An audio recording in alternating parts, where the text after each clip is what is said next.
What's up, everybody? It's Draymond Green. Make sure you subscribe to the Volumes YouTube channel below so you don't miss any more of this great content going forward. What's up, everybody? Welcome back to the Draymond Green Show. We are live on AMP. For everyone that's not listening on AMP, we're recording this episode Tuesday morning. Tough loss last night for the Dubs. We're going to get into that, talk a little bit about the other series before we get out of here. But for starters, let's just get straight into the game. How great have the playoffs been so far? You've heard me talk about all of these matchups, and it's only going to get better. If you're in a city that's still in it, you have to experience this for yourself.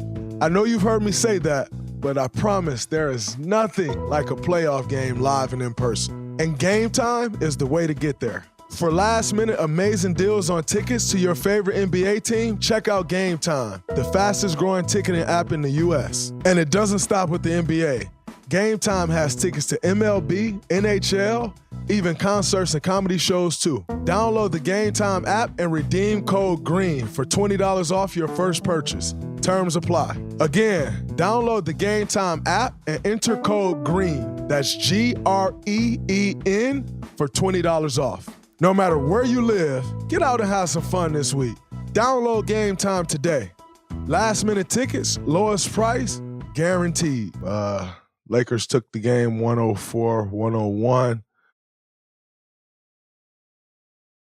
Man, tough one. Very tough one. Had a 99-96 lead after Klay hit a three, and the Lakers ended the game on a 8-2 run. And quite frankly, I thought we did enough to win the game up until the last 2 minutes or so, maybe even minute and a half, 2 minutes. Our offensive execution wasn't there down the stretch, and that is on all of us. That's not on just Klay. That's not on just Steph. That's on all of us. And, I know everyone's talking about the Steph shot or a couple shots and the Klay couple shots. And quite frankly, I'm rolling with them guys. I'm rolling with them, taking any shot that they feel is necessary. Could we have gotten a better one? Of course. But I'm rolling with the same guys I rolled in with, as I told you before. And if they make those shots, it's, oh my God, no one can shoot like them. They're the greatest shooters ever, which they are. And if you miss them, people talk. And that's just the business that we're in. And so, you can question the shots all you want. That's fine. I get it. I understand it. But just know and understand that no one here is wavering at all. We riding with them no matter what. And, there's other things that we could have done in the game better. And, you got to go watch the film and figure those things out and apply them tomorrow, because guess what? It's the first of four, not the first of three. Whether it's 3-1, whether it's 3-0, no matter. It's the reason it's a 7-game series. It's the first of four. And we understand that. I think every game that you win from this point on, like every game, period, every game won in the series flips the pressure to the other team. The moment you win a game, the pressure flips to the other team. I don't care if it's game 1. I don't care if it's game 6. Only time the pressure doesn't flip to the other team is when you win Game 7. Once Game 7 is won, pressure doesn't flip to the other team. That team goes home, you move on. And that's just that. So for us, the goal is to win one game. We've been here before.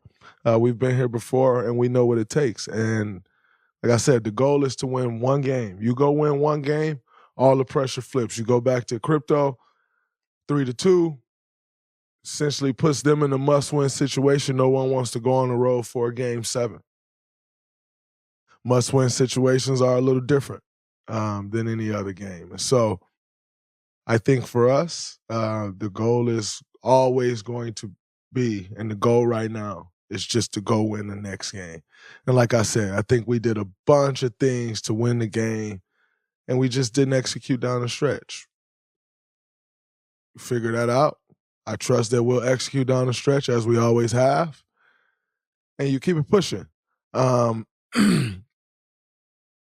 thought we did an incredible job of wearing both AD and LeBron down. They played a ton of minutes, very high usage.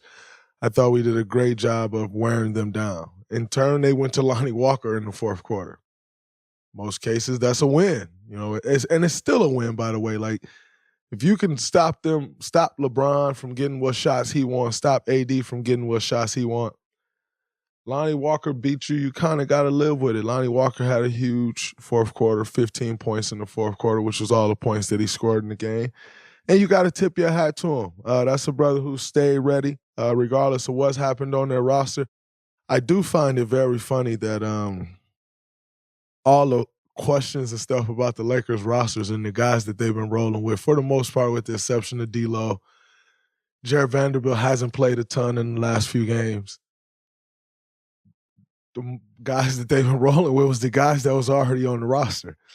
And so I just actually found that a bit funny. But yeah, I think, you tip your hat to Lonnie Walker. Like I said, that's a guy who's been in and out of the lineup, played a lot early on, didn't play much, then played a little more, then didn't play at all. And he stayed ready. You tip your hat to true professionals who stay ready when their number is called. And he did that on the biggest stage. On the biggest stage, he came through, where we were right there tying the series up 2-2. He came through and he beat us. So you got to give him some credit. But like I said, in saying that, when executing a defensive game plan, your goal is for LeBron James and for Anthony Davis not to beat you. I think for the most part, we did a pretty good job of that. LeBron finished with 27, AD finished with 23. And like I said, they played a ton of minutes and just trying to wear them down over the course of time. And I thought we did a pretty good job of that. There's other things that you can't take care of. I thought Austin Reeves got a bunch of dribble penetration on us. We had pretty much kept him in the bag the entire series. He had a good game last night, 21 points on 7 for 15 shooting. We inserted GP into the lineup. I think GP did a great job on both sides of the ball. GP did a good job finishing. He did a good job playmaking. And he did a great job of taking D'Angelo back out of the series. He finished with 4 points on 1 of 10 shooting. Continuing to keep D'Angelo out of the series will be very important going into tomorrow's game and for the rest of this series, as we expect it to go 7. And I'm not wavering from that until I no longer see that it's possible to go on 7. Like I said, I trust where we are. I trust who we are. And I think that's what's most important in this situation. I trust who we are. I trust the dogs that I rode in with.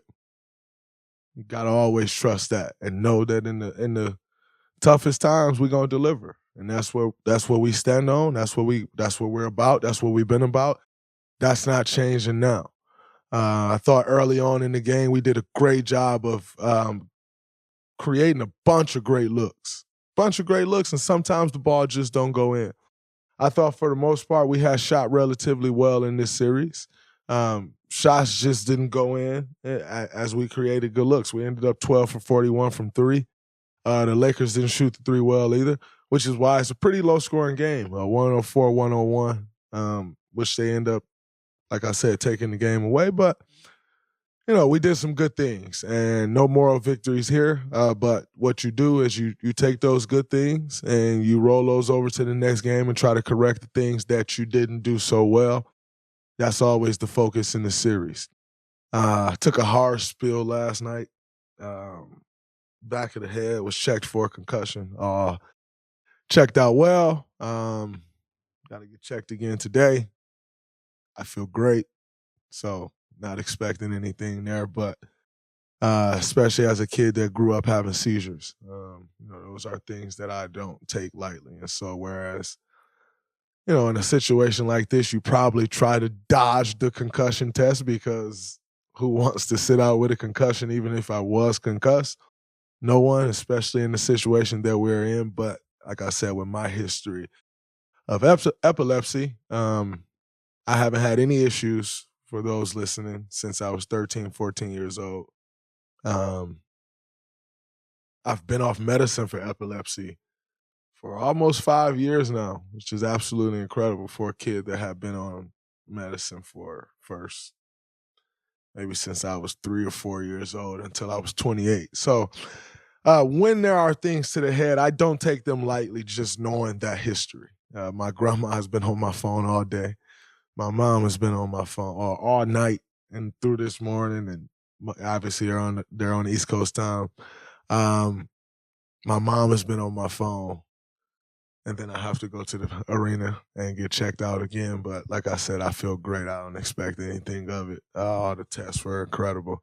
I'll tell you what, one of the tests is like walking straight, like, parallel or 1 foot behind another, backwards and forward.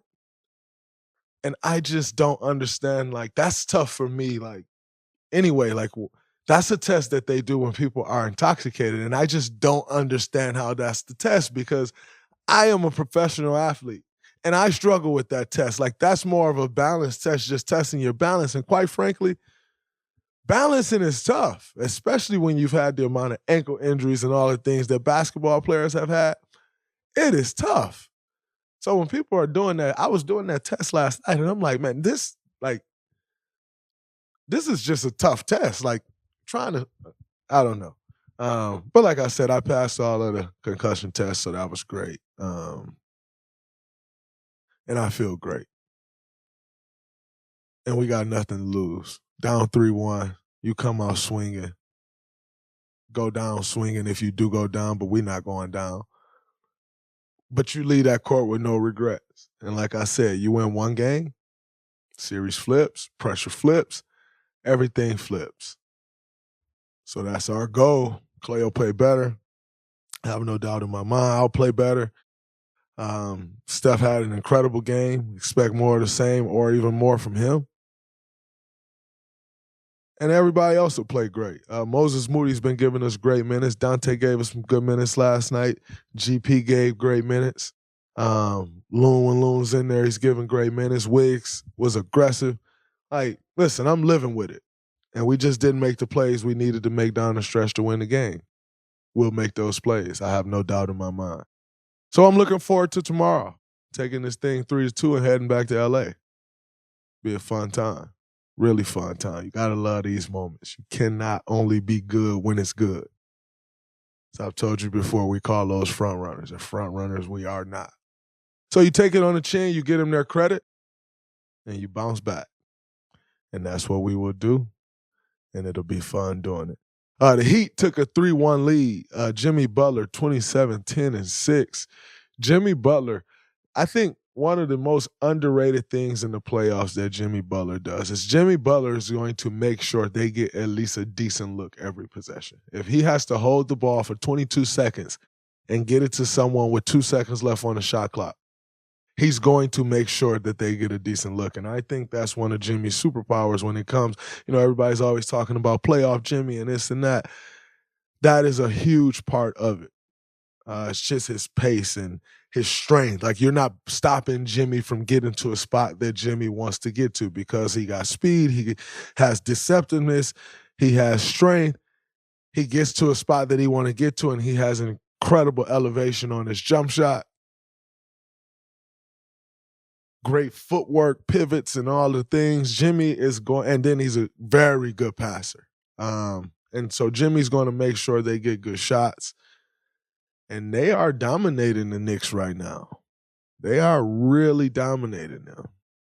It's crazy to think they gave the game away. Without Jimmy, they still should have won that game. If you're the Cleveland Cavaliers, you have to be watching this and questioning yourself, like, wait, we thought Miami was this, blah, blah, blah, where they're now doing this to the Knicks, and the Knicks did this to us. You have to be questioning yourself a little bit, or just like, what's the move, or where does it go? I think that's an interesting one. But like I said, not surprised at all by Jimmy. Bam has been playing better.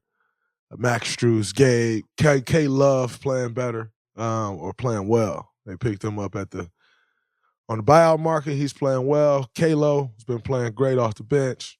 Putting it together, man. You got to tip your hat to the Heat. I actually think they'll go to New York and get it done in 5.